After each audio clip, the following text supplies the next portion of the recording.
limpyo na jud kayo diri guys. So wala na mga mga hugaw na wire ba. Naka lubong na ang mga wire diri. Limpyo na kayo. Sa una grabe ang wire diri ba. Dako na kayo gi-improve diri sa Magsaysay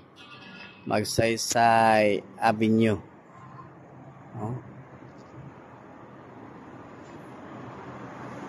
Wala na siya wire.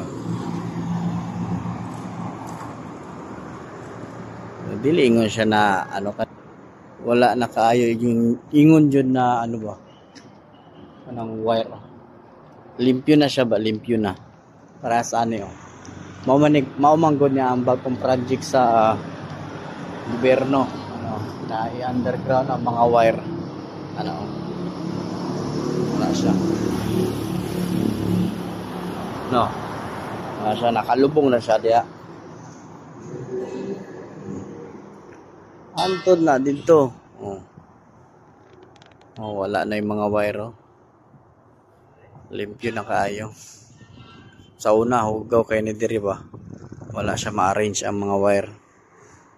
Pero hasta nang ninduta. Wala na yung mga wire na makita. Naka-underground na tanan. Isa po ni sa among ginamonitor kani. Hindi siya. Mo man siya ang diri tungod na underground na tanan mga wire. So naapay uban diri na wala pa mahipos. Sunod mao na pud na siya ang galon. Kana siya. Wala siya. Sunod mo na pud ng hipuson, ginahinay-hinay na ba. Dire po ta dire para makita jud ba.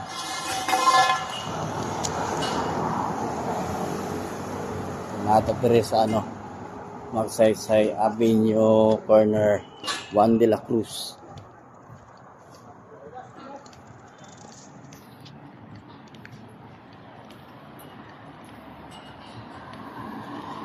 Monitoring ta sa area. Patrolling ta. Wala na Indot na kayo.